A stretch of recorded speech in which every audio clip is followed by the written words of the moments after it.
Côté du basketball, une grosse discussion qu'on avait jasée la semaine dernière, tant qu'à parler de développement, c'était le repêchage et le tanking. Tout ça, d'ailleurs, on n'avait pas parlé de ça la dernière fois, mais je pense que pour de vrai, que de permettre aux équipes de signer les recrues en tant qu'agents libres, je pense que on n'a pas parlé de la pire idée qui nous était sortie, qui était le tournoi pour déterminer le premier choix. J'ai vu cette semaine, OK, un gars qui disait Adam Silver, là, quand il est confronté à un problème depuis 10 ans à peu près.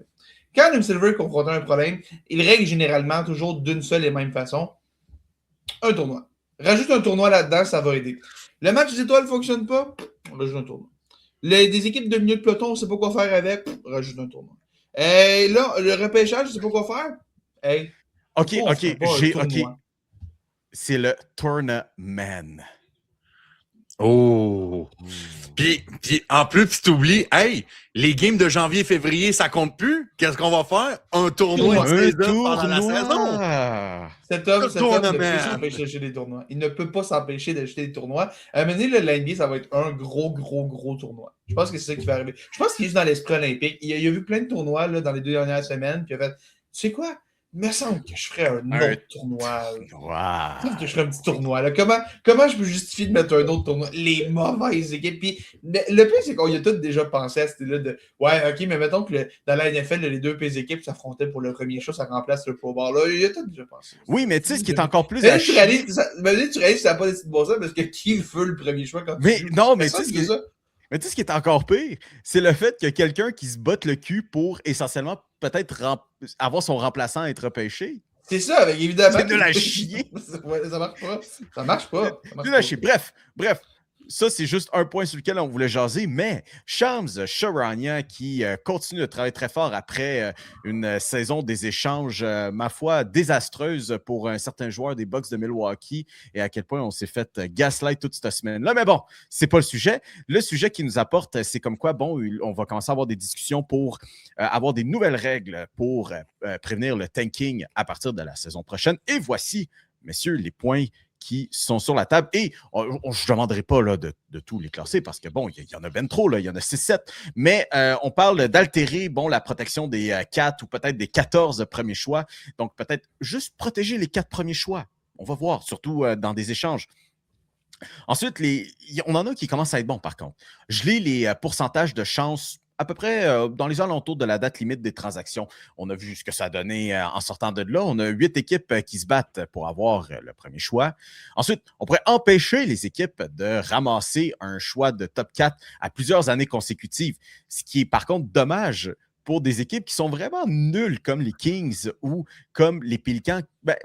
Les Kings, on va leur donner, ils font exprès d'être poches parce que, bon, il y a un certain problème de compétence là-bas, mais les Pelicans qui sont juste mauvais, comme on jasait avec Pop, c'est du ethical tanking, eux autres, parce qu'ils sont juste nuls.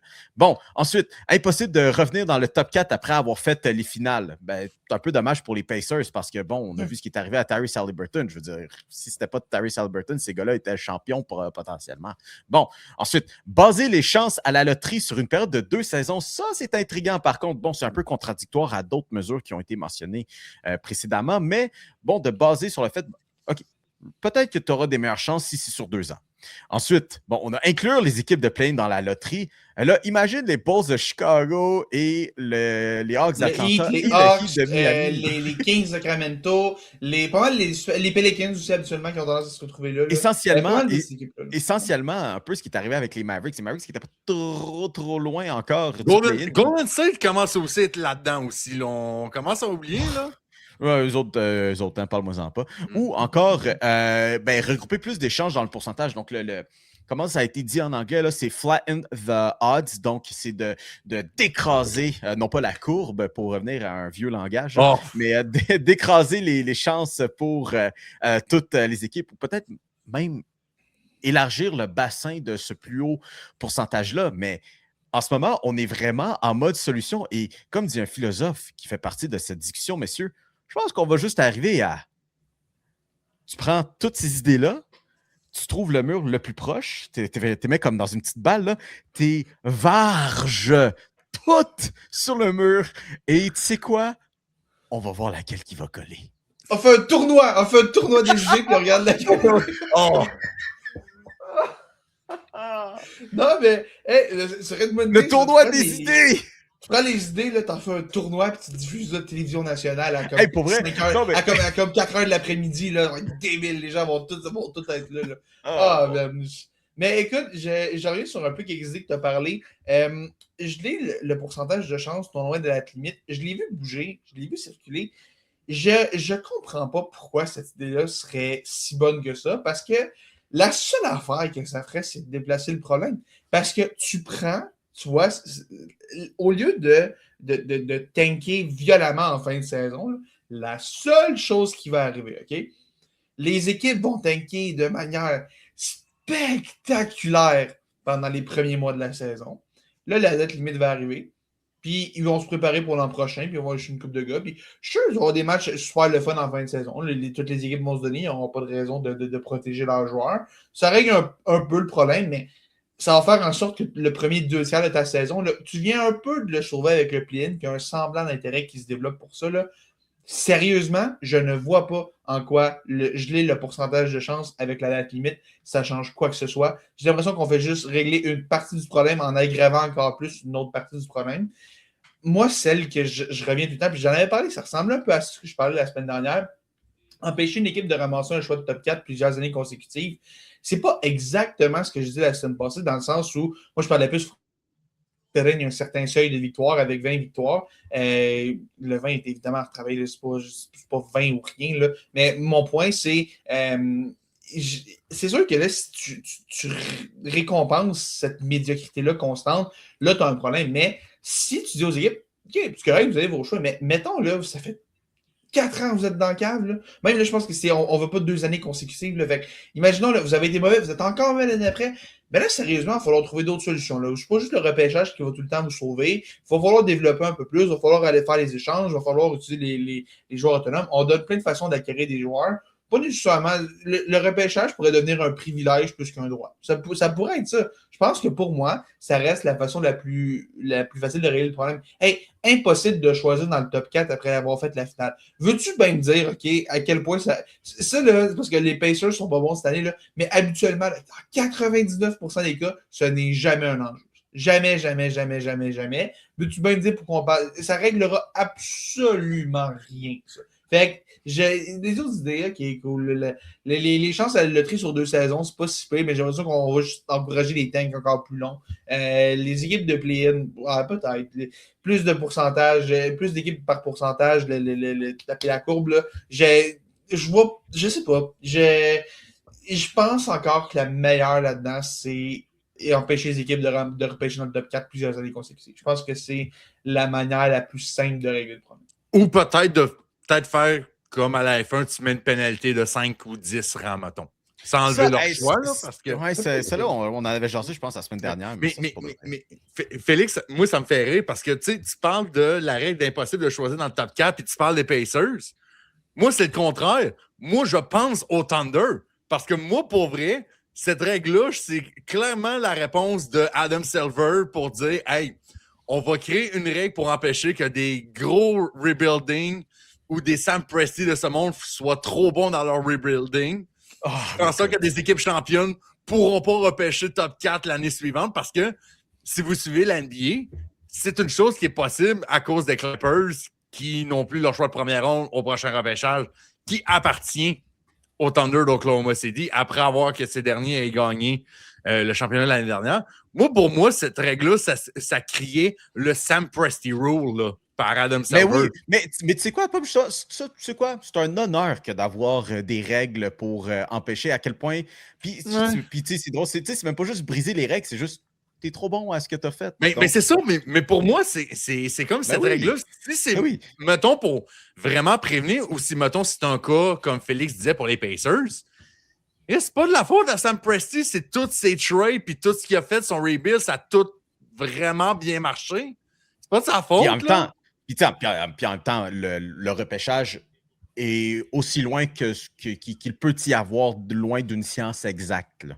Puis surtout que il y a des choix que ça va loin dans les transactions. Là. Quand tu échanges des choix dans l'NBA, ça peut être long avant que ça se concrétise. C'est ça. Tu sais, c'est pas genre, oui. C'est le prochain gars qui s'en vient dans 2 ans. Non. Allez voir d'ailleurs là, quand l'échange de Paul George s'est fait. Donc, on proposait ça. Là. Écoutez, mesdames et messieurs, on va sortir pour les gens qui ont le plaisir d'être sur la version YouTube de la Triple Menace. Vous allez quand même avoir l'occasion de voir ça.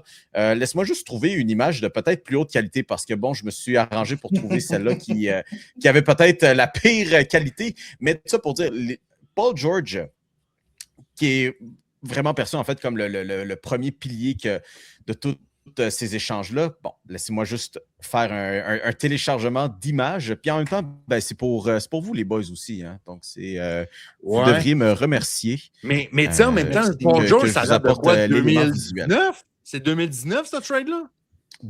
Oui, exactement. L'entre-saison 2019. Donc, 2019, voyons voir les choix du Thunder, OK? Que le choix qu'ils ont eu de la part des Clippers, des choix de 2021, 2022, 2024. C'est déjà 5 ans de projection dans le futur. 2025, 2025 et 2026. Mesdames et messieurs, ils projetaient jusqu'à 6 à 7 ans dans le futur. Il n'y avait pas moyen de prévoir ça, là. Puis Dieu merci qu'en 6-7 ans, tu peux en faire en masse un rebuilding, là. Tu sais, si tout marche, puis que dans 6-7 ans, tu es une équipe contender, tu t'en vas en finale de conférence, ben non, on ne te donnera pas le choix parce que tu as trop vu dans le futur, tu avais trop la vision. Mais écoute, je pense que, tu sais, je vois pas un lien avec le tanking à ce niveau-là. Là. Je comprends un peu le point. Puis oui, effectivement, tu veux éviter, mais c'est pas parce que le Thunder a des choix de première ronde qui tankent. Puis au banc qu'au contraire, je veux dire, les Clippers n'ont aucun avantage à tanker parce qu'ils n'ont pas dans le choix. Je suis pas sûr que c'est vraiment purement lié à ça, mais excuse, je vais me concentrer parce que je regarde l'échange en avant de moi, puis chez Gilgeous-Alexander, puis 6 choix de première ronde pour Paul George, c'est outrageux, man. Je suis comme pas capable de me concentrer quand je vois autant d'affaires pour Paul George. Puis, les 6 choix de première ronde, c'est pas ce qu'il va. Mettez un peu de respect à Dalino et Gallinari dans cet échange. Gallinari, Dalino Gallinari, là, c'est Tyler Pitlick dans l'échange de Tyler Toffoli. Il est juste là pour remplir un Je sais, mais il mérite quand même d'être Non. Cette saison 2019-2020, Gallinari a été crissement utile. C'est aussi l'année avec Chris Paul, d'ailleurs. Ouh. OK, bon, est-ce que t'es mieux chez ou Gallinari? Non, mais là, attends un peu, là, c'était pas juste remplir un chandail, mais bon, regarde, Félix. Je comprends mon point.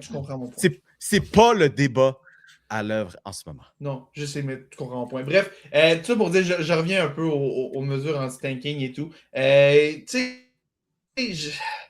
empêcher une équipe de ramasser. Je pense encore que c'est la meilleure. Je pense que c'est la plus logique, la plus sensée. Écoute, peut-être que c'est juste moi qui comprends pourquoi c'est pas la plus logique. Peut-être qu'il y en a une autre extrêmement logique qui est juste de la misère à comprendre et à m'imaginer en ce moment. Mais tu sais, altérer la protection des 4 ou 14 premiers choix. Ça, là, sérieusement, je ne vois pas ce que ça change. J'ai l'impression qu'on ne règle absolument rien avec ça. Parce qu'au contraire, si tu veux protéger un choix de top 4, le temps de te protéger ton choix de top 4, puis ça va pas. Tu as tout avantage à perdre le plus de matchs possible à ce moment-là parce que tu veux garder ton choix. Je comprends juste pas ce qu'on veut. Mais pour moi, la plus simple, là, c'est t'empêches l'équipe de ramasser un choix top 4, top 5, peu importe limite. Une équipe peut pas repêcher très haut s'il n'y a pas qu'à de gagner 20 matchs pendant 2 saisons consécutives. 20 matchs en une saison pendant 2 années consécutives. Ça n'a pas de sens. Tu veux empêcher les équipes de tanker, tu veux empêcher les équipes de se dire on va s'assurer de perdre le plus de matchs possible. Il me semble que la solution la plus simple, c'est force-la à gagner des matchs. Arrête de mettre 20 000 clauses de ouais, ben tu peux pas faire ça, ouais, mais non. Tu veux que les équipes arrêtent de perdre volontairement des matchs.